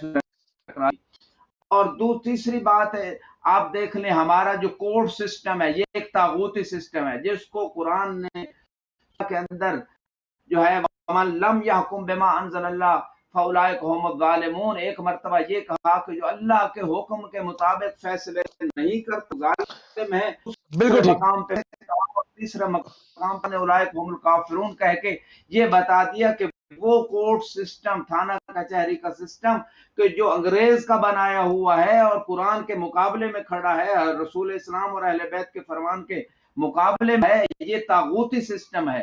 اس طاغوتی سسٹم سے نکلنے کے لیے جب ہم برادر وہ بات کر رہے تھے مولانا صاحب ووٹ دیتے ہیں تو اس وقت ہمیں یہ مطالبہ نہیں کرنا کہ ہماری سڑکیں بنا دیں، ہاسپٹل بنا دیں اور ہماری جاب دیں، یہ اپنی جگہ ٹھیک ہے۔ جو بیسک ہمارا مطالبہ ہونا چاہیے as a Muslim, as a believer جو ہے وہ یہ ہے کہ ہمارے جو سسٹم ہے جتنے طاغوتی، چاہے وہ عدالت سسٹم ہے، چاہے ایجوکیشن سسٹم ہے، چاہے بینکنگ سسٹم ہے، چاہے گورنمنٹ کا جو سسٹم چلا رہے ہیں، یہ سارے قرآن اور اہل بیت اور محمد و آل محمد کے فرمان کے مطابق ہونے چاہیے۔ اس میں وہ قوانین کیوں چلتے ہیں جو قرآن ٹھیک ہے، سید احمد کی طرف چلیں گے۔ ٹھیک، بالکل ٹھیک، بالکل ٹھیک ہے، سید احمد صاحب کی طرف چلیں گے۔ سید احمد صاحب، امام علی رضا علیہ السلام کے زمانے میں کون سی طاغوتی سازشیں کار فرما تھیں؟ تاریخ کے اوراق کو ذرا سا پلٹیے، اور تاکہ ہمارے نوجوان جو ہمارے ساتھ موجود ہیں ان تک بھی جو ہے وہ تاریخ بھی تھوڑی تھوڑی ان کی ہم اپڈیٹ کراتے چلیں۔ ساتھ ساتھ امام رضا کے زمانے میں ان کے خلاف کیا طاغوتی سازشیں تھیں اور امام نے ان کا کس طرح سے مقابلہ کیا؟ جی اگر مولا علی ابن موسیٰ رضا علیہ السلام کہ جیسے کہ آپ جانتے ہیں شہادت کے ایام ہیں، تو طاغوت کا ایک مصداق مروان ہے، اور مروان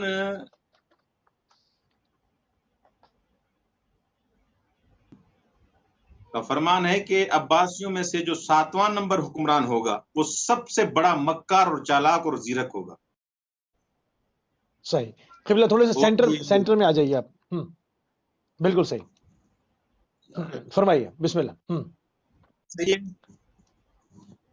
بسم اللہ، بسم اللہ۔ جی، مولا نے فرمایا کہ سب سے بڑا مکار اور چالاک جو ہوگا ان عباسی حکمرانوں میں سے یہ 7واں نمبر ہوگا، جو مروان ہے۔ تو یہ جو غلطیاں جانتا تھا کہ اس کے اپنے ہارون نے کی تھی، کیونکہ ہارون نے سب سادات کو قتل کر دیا تھا، سادات کو اور علویوں کو قتل کرنے کی کوشش کی، اور کافی محبان اہل بیت علیہ السلام کو قتل بھی کر دیا۔ اس نے دیکھا کہ قتل کرنے سے کچھ نہیں ہوگا، یہ علویوں کی طاقت اور بڑھ رہی ہے اور ان کی عزت اور شرف میں کوئی کمی نہیں آ رہی ہے۔ اس کی اس نے سازش بنائی، ایک پلان بنایا۔ توجہ، علی نے بھی اشارہ کیا، اور مولا رضا علیہ السلام نے اپنی تدبیر کے ساتھ، تدبیر الہی کے ساتھ اس کو تہس نہس کر دیا، اس کے سارے پلانوں کو۔ اس نے سبحان اللہ، دیکھیں تشیع میں جو ان اہل بیت علیہ السلام میں جس چیز کی زیادہ قدر ہے وہ ہے دینداری۔ یہ اہل بیت علیہ السلام کی زیادہ جو لوگ پیروی کرتے ہیں، اس لیے کہ یہ سب سے زیادہ دیندار ہیں۔ نماز شب ان سے اچھی کوئی نہیں پڑھتا، نماز ان سے اچھی کوئی نہیں پڑھتا، زکوٰۃ دیکھیں، خمس دیکھیں، جو بھی دینی فرائض ہیں اہل بیت علیہ السلام اتم مصادیق ہیں، ان سے اچھا کوئی بھی نہیں ہے۔ دیکھا کہ یہ دیندار ہیں، یہ لوگ ان کو دیندار سمجھ رہے ہیں، کوئی ایسا کام کروں کہ ان کی قداست اور مظلومیت جو لوگوں کے درمیان ہے کہ ہمیں حق نہیں مل رہا، ہمیں وہ جو حکومت ہے وہ مل نہیں رہی، ہم حکومت سے دور ہیں، لوگوں کے درمیان یہ بیٹھا ہوا ہے، میں کچھ ایسا کروں، ایسا کام کروں کہ یہ دونوں جو حربے ہیں ان کی میں ان کو میں ختم کر دوں۔ تو اس نے کیا کیا، معمول جلدی میں تمام کروں کیونکہ وقت بھی ختم ہو رہا ہے، اس نے یہ کیا کہ مدینے اپنا وفد بھیجا اور مولا علی بن موسیٰ رضا علیہ السلام کے لیے پیغام بھیجا کہ آئیں اور خلافت سنبھالیں اور خلیفے بن جائیں۔ اچھا، تو سیدھی سی بات ہے، جب مولا علی بن موسیٰ رضا علیہ السلام جیسی عظیم ہستی اس کے پاس جب آتے ہیں، مولا انکار کرتے ہیں، یہ اصرار کرتے ہیں، مولا انکار کرتے ہیں، لوگ دیکھ رہے ہیں کہ خلافت مل رہی ہے، حکومت مل رہی ہے، اگر نہیں تو ولی عہدی مل رہی ہے، مولا انکار کیوں کر رہے ہیں؟ اس کا چہرہ ظاہر کرنا چاہتے ہیں۔ اچھا، مولا قبر رسول پہ آتے ہیں، رسول خدا صلی اللہ علیہ وسلم کے محضر میں آتے ہیں، آپ نے مولا حسین کی ودا پڑھی ہے، کتابوں میں پڑھی ہے، ذاکرین علماء سے سنی بھی ہے۔ مولا حسین علیہ السلام نے ودا کس انداز میں کہ ایسے ودا کیے جیسے دوبارہ پلٹ کے نہیں آئیں گے۔ مولا رضا بھی رسول خدا کے روزے سے ایسے انہوں نے ودا کیے جیسے دوبارہ مولا رضا کو مدینے نہیں آنا۔ کعبۃ اللہ گئے تو کعبۃ اللہ میں مولا جواد علیہ السلام کو ساتھ لے کے گئے ہیں اور ایسے وعمود کیا ہے، ایسے اظہار کیا ہے، ایسے گریہ کیا ہے تاکہ ان دنیا والوں کو پتا چلے کہ مجھے جبرن لے کے جا رہے ہیں، میں اپنی رضایت سے نہیں جا رہا۔ ایک تو اس کا پلان،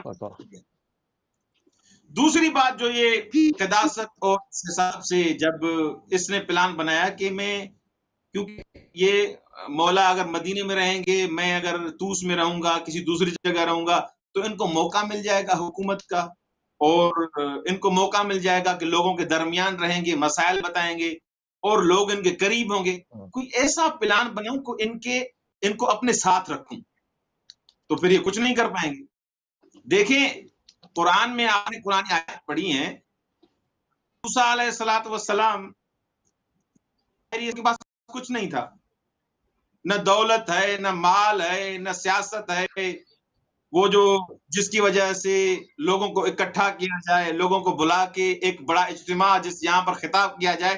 دیکھیں خدا نے کیا کام کروایا، سازش فرعون کی یہ تھی کہ حضرت موسیٰ کو بلا کے اس کو میں نابود کر دوں گا، یہ کر دوں گا، یہ کر دوں گا، مختلف سازش، لیکن تدبیر الہی یہ تھی کہ فرعون کا کام یہ تھا حضرت موسیٰ علیہ السلام کو اپنے محل میں، اپنے جگہ میں بلا کے، بڑا مجمع بلا کے اس کو یہ ثابت کروں گا کہ یہ باطل پر ہے۔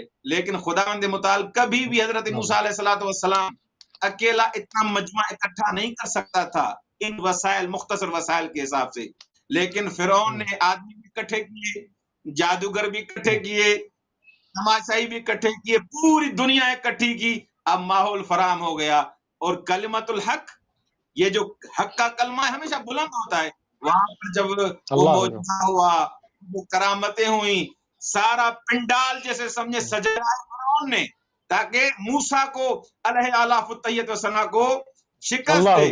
لیکن خدا یہ دیکھیں کہ موسیٰ کو وہاں پر نہتے کچھ خرچہ نہیں کیا حضرت موسیٰ نے، شکست وہی فرعون کو ہوئی۔ مولا رضا علیہ السلام کے ساتھ بھی بالکل ایسے ہی ہے۔ قرآن آیات کو اگر دیکھیں، یہ سارا پلان تھا مروان کا، تو میں سارے مختلف مکاتب فکر کے لوگ بلاؤں گا، یہودی آئے گا، کوئی مسیحی آئے گا، کوئی کون آئے گا، کوئی بودائی آئے گا، اور آگے اپنے مکتب کا دفاع کریں گے، اور مولا علی نے موسیٰ رضا علیہ السلام سوالات کے جوابات سب کے نہیں دے پائیں گے۔ مسئلہ یہ ہوگا کہ لوگوں کے درمیان جو عالم آل محمد، مولا کا لقب ہے نا، عالم آل محمد، آل محمد کا عالم، یہ اس حساب سے میری کامیابی ہو جائے گی، اور ان کی قداست بھی ختم ہو جائے گی۔ یہ جو دیندار کہتے ہیں یہ ختم ہو جائے گی، لیکن خدا کی تدبیر یہ تھی کہ تم بلاؤ تو صحیح، ادھر میں الہی بولے گا، ادھر الہی ہے۔ مولا رضا علیہ السلام بولتے جاتے تھے، یہودی بھی کہہ رہے ہیں اس جیسا عالم نہیں دیکھا، مسیح کہہ رہے ہیں اس جیسا عالم نہیں دیکھا، بودائی کہہ رہے ہیں اس جیسا عالم نہیں دیکھا۔ سب نے یہ کہا کہ مروان یہ مامون یہ کہاں سے کس کو لے کے آئے ہو؟ اس کے سامنے ہمارا علم ہیچ ہے، صفر ہے، یہ تو ہر چیز جانتا ہے جیسے ہم کو یہ جانتا ہے ہم بھی نہیں جانتے۔ انہوں نے اعتراف کیا۔ اور مامون کا یہ پلان تھا، آخری پلان جو دیکھیں نا، طاغوت کی سازشیں کیا کہ مولا رضا علیہ السلام کو ان راستوں سے لے کے آؤں گا جو راستے دشمنوں کے ہیں، جو راستے دشمنان اہل بیت کے ہیں، جو ہمارے ماننے والے ہیں۔ اور وہاں تک یہ پیغام پہنچایا ہوا تھا کہ اہل بیت علیہ السلام علیہ باللہ حق پر نہیں، علیہ باللہ جو ہے یہ جھگڑے کرتے ہیں، علویوں کی جنگیں بھی چل رہی تھی۔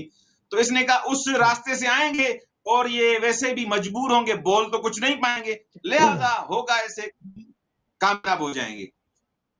تو خداوند متعال کی تدبیر یہ تھی کہ تم ان راستوں سے لے کے آؤ تو ہم کرتے کیا ہیں۔ مولا رضا جہاں جہاں سے گئے دیتے گئے، روایتیں پڑھتے گئے، جن جن لوگوں کے ذہن میں گمراہی تھی، کہ جن کے ذہن میں یہ ڈالا ہوا تھا کہ ان کو کچھ نہیں آتا، یہ مثلا ظلم کرتے ہیں، یہ کرتے ہیں، وہ کرتے ہیں، سب کے ذہن میں یہ آ گیا کہ اہل بیت علیہ السلام سے زیادہ کوئی عالم نہیں ہے، ان سے بڑا کوئی متقی نہیں ہے۔ جہاں جاتے نماز پڑھتے، لوگ دیکھتے ان کی نماز کجا، ان ظالموں کی نماز کجا، ان کی تقوی اور ان کا زہد اور مامون کا زہد اور مکاری کہاں، یہ خود سب جو لوگوں نے دیکھا۔ تو اس کا پلان تھا کہ ان راستوں کو لے کے، کیونکہ میری پارٹی ہے، میری سیاسی پارٹی ہے ساری، یہ میرے حلقے ہیں، مامون یہ سمجھ رہا تھا میرا حلقہ ہے، وہاں میرا حلقہ ہے، میرا حلقہ ہے، میرے ووٹر بیٹھے ہیں، مولا رضا کے ہو گئے۔ اس کو کہتے ہیں تدبیر الہی، اس کو کہتے ہیں تدبیر رضوی۔ خدا کی تدبیر کسی چیز غالب آ جائے، حاکم آ جائے، تو کوئی تدبیر کیا بھی کر لے، خداوند متعال کی تدبیر ہمیشہ کامیاب رہتی ہے۔ سبحان اللہ۔ میری بات تمام، اس نے ولایت عہدی کے لیے کہا۔ آپ خود دیکھیں، کوئی بھی دنیا کا سمجھدار، ولایت عہدی ہوتی ہے چھوٹے کو، اور جو بادشاہ ہوتا ہے، خلیفہ ہوتا ہے، وہ بڑا ہوتا ہے۔ یہ پہلا مکر تھا، لیکن وَمَكَرُ اللَّهِ خَيْرُ الْمَاكِرِينَ، خداوند متعال سے زیادہ تدبیر کرنے والا کون ہے؟ تو اس نے علی ابن موسیٰ رضا تم میرے ولی عہد بن جاؤ۔ مولا رضا سے یہ 20 سال چھوٹا ہے، یہ پہلا حکمران اور خلیفہ ہے جو ولی عہد بنا رہا ہے، وہ 20 سال اس سے چھوٹا ہے۔ مولا مسلسل انکار کر رہے ہیں، مولا مسلسل میں ولی نہیں۔ پہلے تو اس نے کہا مولا پہلے تو یا اللہ آواز آ رہی ہے؟ بسم اللہ بسم اللہ آواز بسم اللہ بسم اللہ جی آ رہی ہے۔ اچھا، پہلے تو اس نے کہا آپ حکومت لے لیں، مولا نے کہا نہیں، میں خلافت نہیں لوں گا، کیونکہ اس کی مکاری کو سمجھ رہا تھا۔ پھر اس نے کہا کہ آپ ایسا کریں، ولی عہدی لے لیں۔ مولا نے مسلسل انکار کیا، یہ اصرار کرتا، مولا انکار کرتے رہے۔ بالآخر مولا کو اس نے مجبور کیا کہ آپ کو اینی آؤ میرا ولی عہد ہونا ہے۔ مولا نے کہا ٹھیک ہے میں ولی عہد بنوں گا، لیکن میری شرطیں ہیں کچھ۔ کون سی شرطیں؟ مولا نے فرمایا کہ میں تمہارے حکومت کے امور میں کچھ بھی نہیں کروں گا، میری کوئی مداخلت نہیں ہوگی۔ کس کو عزل کرتے ہو، کس کو نصب کرتے ہو، کس کو کھانا دیتے ہو، کس کو کیا کرتے ہو، میرا۔ مولا نے خود دروا کے ان الفاظ سے، اس معاہدے سے یہ بتا دیا کہ ظالم کا کبھی مولا رضا ساتھ نہیں دے سکتے۔ تم کتنا بھی جبر کر لو، تم کتنی بھی حکومت کر لو، لیکن تدبیر الہی پر تم غالب نہیں آ سکتے۔ مولا نے اس کو بھی قبول نہیں کیا۔ تو اس نے بہت کی، علم کے حساب سے، اس راستے کے حساب سے، مدینے کے حساب سے، یا ولایت عہدی کے حساب سے۔ حقیقت یہ ہے کہ اب بھی ولایت فقیہ کا اور مرجعیت کا جو یہ فتنہ ہوا کہ دیکھیں لوگوں نے مختلف پنڈال سجائے، سوشل میڈیا پہ آ گئے، لیکن علماء جو سوئے ہوئے تھے اور مرجعیت کے بارے میں نہیں بول رہے تھے، ان کو بھی موقع مل گیا، مرجعیت کے بارے میں انہوں نے بھی گفتگو کی۔ سوشل میڈیا بھی اب جا بجا، ہر شخص مرجعیت کے دفاع میں بول رہا ہے۔ پنڈال انہوں نے سجایا مرجعیت کے خلاف، لیکن خدا نے مرجعیت اور ولایت فقیہ کا بول بالا کر دیا. یہ ہوتی ہے تدبیر بالکل ٹھیک. الہی. جزاک یہ اللہ. ہوتی ہے سبحان جو اللہ. شیطان کی سازش ہوتی ہے، طغیان کی، طاغی کی اور طاغوت کی جو سازش ہوتی ہے، تدبیر الہی کے بالکل سامنے ٹھیک. کچھ بھی نہیں. کچھ بھی نہیں، ہیچ ہو جاتی ہے. بالکل ہمارے پاس صرف 3-4 منٹ اور رہ گئے ہیں اور نسیم عباس صاحب ہمارے ساتھ ہیں. تھوڑا سا اور استفادہ کریں گے قبلہ آپ کی موجودگی کا کہ طاغوتوں کے اوپر بات ہو گئی کہ کن کن شکلوں میں، کن کن طریقوں میں، کن کن لحاظ سے یہ ہوتے ہیں اور ان کے کیا کام ہوتے ہیں. حکومتوں سے لے کر جو ہے وہ نیچے تک ہوتے ہیں. عموماً گھروں کے اندر بھی طاغوت بیٹھے ہوتے ہیں جو بعض دفعہ جو بچوں کو نیک سیرتی کے اوپر عمل کرنے پہ جو ہے اس کے اوپر روک رہے ہوتے ہیں. تو ذرا تھوڑا سا میں چاہ رہا ہوں یہ میں آپ کی زبان سے سنوں تاکہ اس کی ذرا اچھے الفاظ کا بھی آپ انتخاب کریں گے اور ایک مستند بات بھی ہو جائے گی کہ جو گھروں کے اندر طاغوت بیٹھے ہوتے ہیں. اب لوگ بڑے اس میں پریشان بعض لوگ ہو رہے ہوں گے کہ گھر کے اندر طاغوت کہاں سے آ گئے، وہ کن شکلوں میں ہوتے ہیں اور کس طرح سے وہ دین سے بچوں کو جو ہے وہ اس کے اوپر عمل کرنے سے روکتے ہیں. حالانکہ وہ عمر ہوتی ہے جس میں اگر دین کی جڑیں مستحکم ہو جائیں اور تو عمارت جو ہے وہ بالکل سیدھی اور جو ہے وہ تعمیر ہوتی ہے. وہ کون لوگ ہیں؟ قبلہ 2 سے 3 منٹ ہے میرے پاس. جی بہت اچھا کوشچن کیا. مجھے یہاں امام علیہ السلام کی روایت یاد آ رہی ہے. فرماتے ہیں کہ آخری زمانے میں والدین اپنی، وہ بہت بڑے بدبخت والدین ہوں گے جو اپنی اولاد کو تھوڑی سی دنیا کے لیے جو ہے ان کی آخرت خراب کر دیں گے. تو یہ جو ہم دیکھ رہے ہیں دنیا میں کہ لوگ جو ہے تھوڑا مال کے لیے بچوں کو ہر قسم کا بہترین میڈیم سسٹم ایجوکیشن بھی دیتے ہیں، لباس، کھانا، ساری چیزیں مہیا ہیں، لیکن ان کو بے شک حرام رزق کما رہے ہوں اس سے والدین کو پرواہ نہیں ہے کہ ان کی دینی تربیت کے لیے کہ ان کو کیا کھانا ہے، کیا پہننا ہے، کیا سننا ہے، کیا بولنا ہے، اس حوالے سے مینجمنٹ نہیں ہوتا. تو لہٰذا والدین کی جو ہے ایک شکل ہے طاغوت کی. بعض والدین جو ہم دنیا میں اس وقت سوسائٹی میں دیکھ رہے ہیں وہ بچوں کا جو ہے فیوچر یعنی آخرت بھی تباہ کرتے ہیں اور دنیا بھی ان کی خراب ہوتی ہے.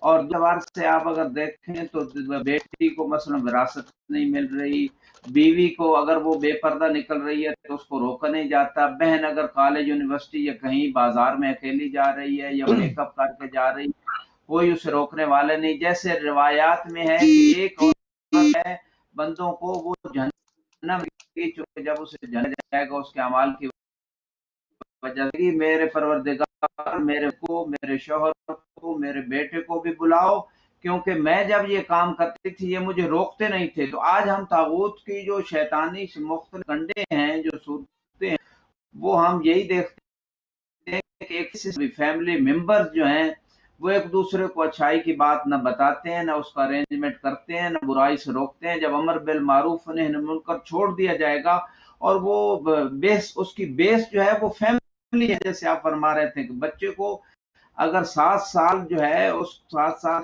سے 14 میں اگر اس کو پورا دین سے معصوم فرماتے ہیں اگر ہم نہیں سکھائیں گے جو واجبات ہیں، جو اس کی معرفت ہے، جو اصول دین کی معرفت ہے، جو عمومی حقوق العباد کی معرفت اگر نہیں سکھائیں گے تو وہ طبعاً غلطیاں کرتا چلا جائے گا اور طاغوت کا ایک فرد اور شیطان کا اعلی کار بنتا چلا جائے گا. خدا ہم سب کو جو ہے توفیق دے، ہم اگلی نسلوں کی صحیح ان کو حلال رزق دیں، ان کے لیے بہترین دینی ٹیوٹر بھی رکھیں جیسے دنیاوی سبجیکٹس کے لیے رکھتے ہیں. اور میڈیا کو جیسے چینل اور ان تمام چینلز کو، ان کے جتنے بانیان ہیں، ان کے جتنے جو ہے ان کے اندر کارکردگی دکھانے والے حضرات ہیں، ان سب کی توفیقات میں پروردگار اضافہ فرمائے تاکہ جو نیو جنریشن ہے ہم ان کو پیور اسلام دے سکیں اور کمپلیٹ اسلام سمجھا سکیں. خدا ہمارے امام کے ظہور میں تعجیل فرمائے، آپ کی نصرت فرمائے. جزاک اللہ. ہم بہت انتہائی مشکور اور ممنون ہیں اپنے دونوں مہمانان گرامی کے، جس میں علامہ سید نسیم عباس نجوی صاحب آپ شامل ہوئے، نجف اشرف عراق سے، مولانا سید احمد نقوی صاحب آپ ہمارے ساتھ شامل رہے۔ قوم المقدسہ سے ہم ایک مرتبہ پھر انتہائی دل کی گہرائیوں سے آپ کے ممنون مشکور ہیں۔ آپ ہمیشہ جو ہے وہ حق کو تشتزبام کرنے، حق کو جو ہے وہ واضح کرنے کے لیے اور باطل کے چہرے پہ سے نقاب کھینچنے میں ہمارا ہمیشہ ساتھ دیتے ہیں اور ہماری آواز کو عالمگیر کرنے میں اپنا کردار جو ہے وہ نمایاں جو ہے وہ رکھتے ہیں ہمیشہ۔ تو ناظرین، ہمارا پروگرام کا وقت ختم ہو گیا۔ ہمارا موضوع طاغوت کی سازشیں اور تدبیر الہی، اس کے اوپر ہم نے پوری کوشش کی کہ اپنے وقت میں رہتے ہوئے قرآن اور حدیث سے اور سیرت ائمہ معصومین علیہ السلام سے جو ہے وہ آپ کی خدمت عالیہ کے اندر پیش فرمایا جائے، تاکہ آپ جو ہے وہ خود ہی کیٹیگرائز کر لیں کہ کون لوگ طاغوت ہیں اور کون لوگ جو ہے وہ الہی راستے کے اوپر گامزن ہیں۔ ہم امید کرتے ہیں کہ اس سے ہمارے نوجوانوں کو جو ہے وہ انہوں نے کافی جو ہے اس کے اوپر اس سے استفادہ حاصل کیا ہوگا۔ ناظرین، ہمارے پروگرام کا وقت ختم ہو گیا۔ ہماری اور آپ کی ملاقات